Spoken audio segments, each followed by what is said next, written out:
Je suis David, fille d'Isaïe, roi d'Israël, chantre de l'Éternel, prophète. Mais avant tout cela, j'étais un simple berger, perdu dans les collines de Bethléem, oublié des hommes, mais connu de Dieu. Bien des gens me voient aujourd'hui comme un roi, un guerrier ou un poète inspiré. Mais peu savent que mon histoire a commencé dans le silence d'un champ, pas dans un palais, pas dans les honneurs, mais au milieu des brebis, du vent et des pierres. Mon père, Isaïe, avait 8 fils. Je suis le dernier, le cadet, celui qu'on laissait dehors quand les invités venaient. Mon histoire à moi ne commence pas avec des trompettes ou des grandes proclamations. Elle commence dans le mépris et dans l'ombre. Je garde encore en moi la chaleur de cette huile. Ce jour où le prophète Samuel est venu chez nous, il avait passé mes 7 frères. Et puis enfin, on m'a appelé, moi, le berger, le fils qui ne comptait pas vraiment. Et l'Éternel a dit, c'est lui. À ce moment-là, je n'ai rien compris. Comment un garçon sans nom deviendrait-il le roi d'un peuple tout entier? Mais avec Dieu, même les plus petites vies portent les plus grandes destinées. Et moi, je n'étais qu'un garçon avec une fronde et quelques psaumes gravés dans le cœur. L'Éternel est mon berger, je ne manquerai de rien. Il me dirige près des eaux paisibles. Psaume 23. Ces paroles, je ne les ai pas tirées d'un livre. Elles sont nées entre les rochers et les collines, dans mes nuits de solitude, quand je parlais à Dieu comme à un ami. Un jour, un lion a surgi, puis un ours. Et j'étais seul, humainement. Mais quand ton cœur appartient à l'Éternel, tu n'es jamais seul. Ce n'était pas la force de mes bras qui les a terrassés, c'était sa présence. Aujourd'hui, je suis roi, entouré de palais et de serviteurs. Mais ce que Dieu a vu en moi, il l'a vu bien avant la couronne, dans les collines ignorées de Bethléem. Car Dieu choisit ce qui est faible pour confondre les puissants. Et quand il pose sa main sur une vie, rien ne reste petit. Ma couronne n'est qu'un ornement. Ma véritable force a toujours été ma foi. Et tout a commencé par un appel simple. Un cœur qui dit « Oui, Seigneur ». Et ce « oui » m'a conduit bien plus loin que je ne l'avais imaginé. Voici mon histoire. On m'appelait le petit. Pas seulement parce que j'étais le plus jeune, mais parce que j'étais facile à oublier. Mon père, Isaïe, avait 7 fils, forts, braves, respectés. Eux, ils menèrent des batailles. Moi, je gardais les brebis, bien au loin, dans les collines d'Hébron. Certains disent que je suis né d'un secret, peut-être même d'un péché. Je ne sais pas ce qu'il en est. Ce que je sais, c'est que Dieu me voyait, même dans l'ombre, même quand personne ne prononçait mon nom. Lui, il me connaissait. Les autres étaient à la maison, ou dans les rangs de l'armée.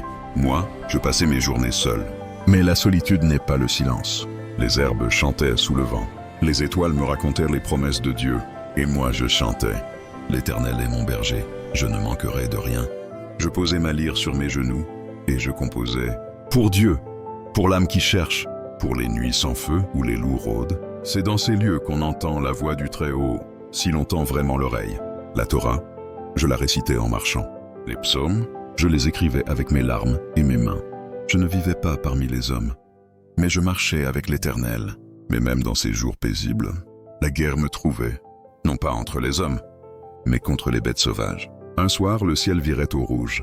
Les brebis s'étaient rassemblées près des rochers, et j'ai entendu un rugissement, un lion, immense, les yeux brûlants comme des torches. Je n'ai pas réfléchi. Mon cœur s'est allumé. Avec ma fronde, une pierre et une prière, je l'ai frappé. Il est tombé. Je l'ai saisi par la crinière, et je l'ai frappé encore. Ensuite, ce fut un ours. Oui, un ours! Il avait emporté une brebis dans sa gueule. Et moi, je l'ai poursuivi. Ce n'était pas du courage, c'était la conviction, la certitude que si Dieu est avec moi, qui peut me terrasser? J'ai appris à me battre, oui, mais ce n'étaient pas mes bras. Que Dieu voulait fortifier, c'est mon cœur. Que Dieu entraînait, tandis que mes frères portaient des épées, moi je portais le poids du silence et des promesses. Car c'est dans l'ombre que Dieu façonne ses oins. Je n'étais qu'un berger oublié, mais chaque chanson, chaque lutte, chaque solitude m'amenait un peu plus près du trône. Ce que Dieu préparait dans le secret allait bientôt éclater devant tout Israël. J'étais dans les collines, comme tous les jours. Le soleil commençait à baisser, caressant les pierres dorées, et mes brebis cherchaient déjà un endroit pour se reposer. J'avais 13, peut-être 14 ans. Mon manteau en laine posait sur mon épaule, ma fronde à ma ceinture. À cette époque, j'étais le plus jeune, le dernier, le petit frère que tout le monde oubliait. Même quand Samuel le prophète est arrivé chez nous, mon père n'a même pas pensé à moi quand on parlait de ses enfants. Comme d'habitude, je fus passé en dernier. Il reste encore le plus jeune. répondit Isaïe. Il fait paître les brebis. Et puis, j'ai entendu des pas pressés, une silhouette au loin. C'était un serviteur. Il courait comme s'il fuyait un lion. Il haletait, le visage plein de sueur. « David, vite, reviens à la maison. Le prophète Samuel veut te voir. Tout de suite. » Mon cœur s'est affolé. Samuel, le grand prophète de Dieu, chez nous? Je n'avais ni le temps de me laver, ni de changer mes habits. Mon visage était noirci par le soleil, mes sandales pleines de poussière. Mais j'ai couru, comme je n'avais jamais couru. En arrivant près de la maison, je les ai vus, mes frères, droits comme des statues, en habits de fête. Mon père, Isaïe, l'air troublé. Et au centre, un homme aux cheveux gris, au regard brûlant de feu. Samuel. Il m'a regardé, un long regard, comme s'il voyait à travers moi. J'ai baissé les yeux, mais il a souri. Le voilà, il était blond, avec de beaux yeux et une belle apparence. Et l'Éternel dit à Samuel, « Lève-toi, oins-le, car c'est lui. » Le prophète s'est approché, lentement. Je pensais qu'il allait corriger l'un de mes frères, ou me demander de retourner aux brebis. Mais à ma surprise, il a ouvert une petite corne pleine d'huile, l'huile d'onction, et devant toute ma famille, il l'a versée sur ma tête. L'huile coulait sur mon front, goûtait sur mes boucles sombres, tombait sur ma tunique de berger. Et alors, j'ai ressenti quelque chose d'indescriptible, comme une chaleur douce dans ma poitrine, comme une lumière dans mon esprit. C'était plus qu'une bénédiction humaine. C'était comme si Dieu lui-même m'appelait, me choisissait. Devant moi, mes frères étaient figés. Même Eliab, l'aîné, si fort et si fier, me regardait comme s'il ne comprenait pas. Ils étaient tous là, des guerriers, des hommes d'honneur. Et moi, j'étais le fils de la servante, l'oublié, le petit. Qui étais-je pour être choisi? Mais alors j'ai compris une vérité éternelle. Une vérité que Samuel a dite un peu plus tôt quand il a écarté Eliab. 1 Samuel 16, 7. L'homme regarde à ce qui frappe les yeux, mais l'Éternel regarde au cœur. Ce jour-là, j'ai appris que Dieu ne mesure pas comme les hommes. Il ne cherche pas la force, ni la beauté, ni le nom. Tous sont éphémères. Il regarde au cœur. Et même les plus ignorés peuvent être appelés à de grandes choses. Moi, David, fils d'Isaïe, je venais d'être oint pour devenir roi. Ce jour-là, mon histoire a changé. Mais ce que je ne savais pas encore, c'est que l'autel de l'onction était aussi le début d'un chemin de feu. Le lendemain matin, j'ai repris ma fronde et je suis retourné vers mes brebis. Le monde ne savait pas encore ce que Dieu préparait, mais moi j'étais prêt à lui obéir. Un jour, je portais du pain et du fromage. Rien de plus. Je n'étais pas venu pour me battre. Mon père m'avait dit « Va présenter ces vivres à tes frères et donne des nouvelles du front. » Alors j'ai marché, des montagnes de Bethléem aux collines d'Éla, quelques heures, un sac sur l'épaule et le cœur ouvert. Quand j'arrivais, les troupes de Saül, mon roi, s'alignaient. Mais au lieu de se battre, elles reculaient. Puis j'ai entendu sa voix bouillir dans la vallée. Une voix grave, sûre, arrogante. Un géant, couvert de bronze, le visage à moitié caché sous un casque lourd. Il mesurait près de 3 mètres. Goliath, le champion des Philistins. « Choisissez un homme et qu'il descende contre moi. S'il me tue, nous vous servirons. Mais si je le tue, c'est vous qui serez nos esclaves, » disait-il. Mon sang ne fit qu'un tour quand j'ai entendu cet incirconcis insulter l'armée de l'Éternel. Personne ne répondait, pas un mot.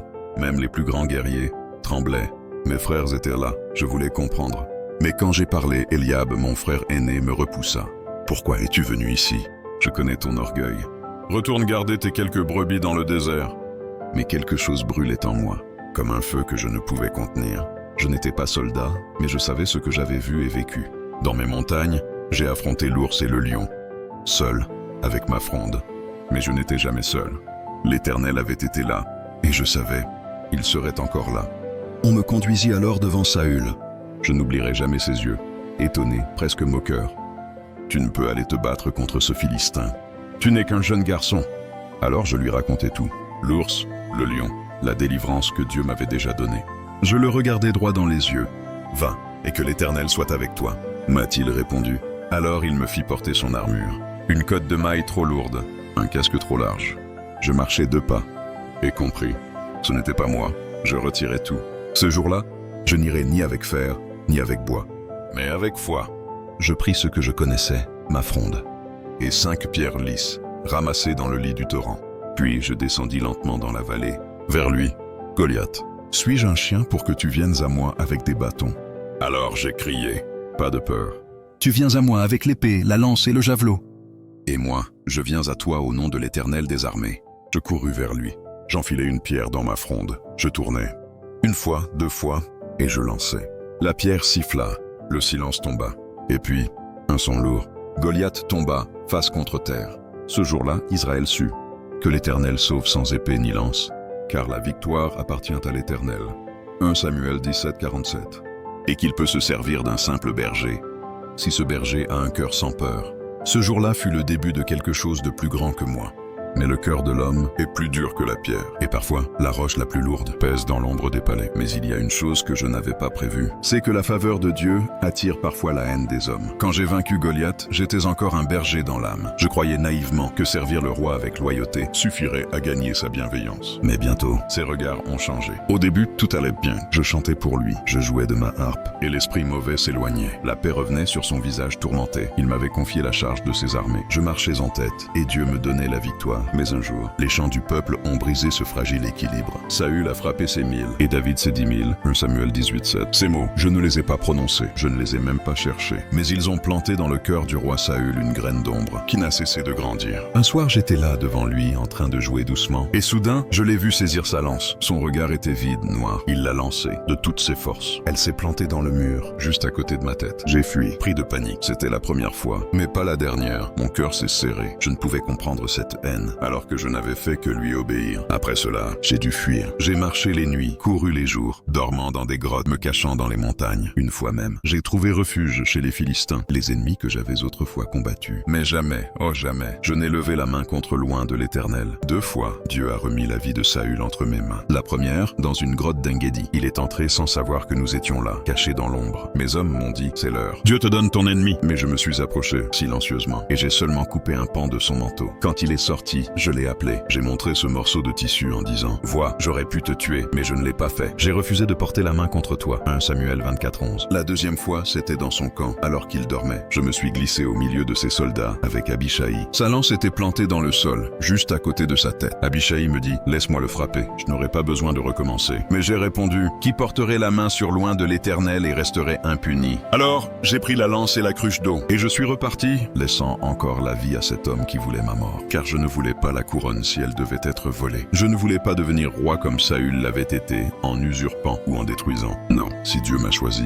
il m'élèvera à son heure. Alors j'ai attendu, et j'ai appris à faire confiance. Durant ces années d'exil, j'ai connu la peur, la trahison, les larmes, mais aussi la fidélité de Dieu. Et au fond des cavernes, dans le silence de l'attente, il était toujours là, à forger mon cœur, à me préparer pour ce que je ne pouvais encore voir. Bien que ma vie ait été émaillée de batailles et de poursuites, Dieu ne m'a jamais laissé seul. Là où d'autres voyaient en moi un rival ou un paria, lui a placé près de moi des âmes fidèles. Ce jour-là, sur le champ de bataille où j'avais affronté Goliath, j'ai rencontré quelqu'un que je n'oublierai jamais. Il s'appelait Jonathan, fils du roi Saül, guerrier courageux. Il aurait pu me jalouser, il aurait dû me considérer comme une menace. Mais au lieu de ça, il m'a aimé comme lui-même. Nos regards se sont croisés et nos âmes se sont liées. 1 Samuel 18:1. C'était plus qu'une amitié. C'était une alliance tissée par l'Éternel lui-même. Devant Dieu et devant le ciel, nous avons fait un serment, un pacte de loyauté, d'amour et de vérité. Et Jonathan, oh Jonathan, a retiré de ses épaules son manteau royal. Il me l'a tendu. Ce geste était prophétique, bien qu'aucun de nous ne puisse alors en saisir toute la portée. Il était l'héritier du trône, mais il reconnaissait en moi l'appel de Dieu. Et ce n'était pas seulement le cœur d'un ami que Dieu plaça près de moi. Il ouvrit aussi celui d'une femme, Michal, la fille du roi, la sœur adorée de Jonathan. Elle m'aimait et je l'aimais en retour. De ce genre d'amour qui fait battre ton cœur plus fort même en pleine guerre. Mais l'amour d'un roi se mérite entre les murs du palais, et pour que je puisse la prendre pour épouse, Saül exigea 100 preuves de ma valeur. Mais Dieu m'y aidant, ce ne fut pas 100 mais 200 preuves que je lui amena. Même dans l'épreuve, Dieu m'a fortifié, il m'a donné Michal.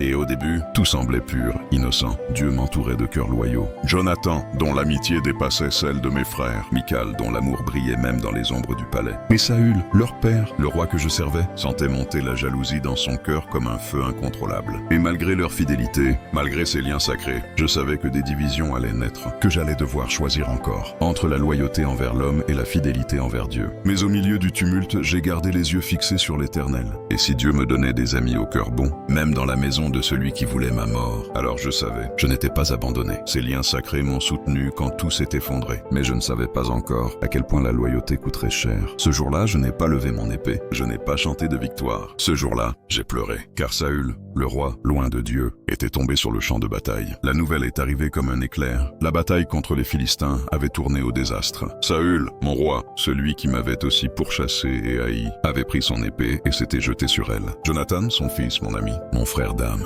était mort aussi. Je suis tombé à genoux, le souffle coupé. Il n'y avait ni joie, ni soulagement, juste le silence et les larmes, car même brisé, même injuste, il était encore un roi aux yeux du ciel. Je fis faire une complainte, un chant pour les héros tombés. Et dans cette tristesse, un murmure venu du Très-Haut a commencé à grandir dans mon cœur. Je suis retourné à Hébron, dans la région de Juda, là où mon peuple m'attendait. Là, les anciens se prosterneraient et dirent « Tu es de nos os et de notre chair, toi qui dirigeais nos armées. Deviens notre roi ?» Moi, David, fils de Jessé, simple berger des montagnes, fus oint cette fois roi de Juda. Les années passèrent, des guerres éclatèrent entre les tribus, mais Dieu était avec moi. Et en temps voulu, tout Israël, du nord au sud, vint à Jérusalem. Là, sur les pierres antiques, je fus reconnu, non pas comme le plus fort, mais comme celui que Dieu avait choisi. Être roi n'était pas recevoir une couronne, c'était enfiler de nouveau l'armure. Les Philistins revinrent plus féroces. Avec eux les Arabes, les Moabites, les Édomites. Mais à chaque bataille, je cherchais d'abord la face de l'Éternel. Mon premier réflexe était toujours de demander au Seigneur « Dois-je monter vers eux ?» Et Dieu répondait, parfois dans le vent, parfois dans un silence ardent. « Montez, car je te les livrerai. » 2 Samuel 5,19.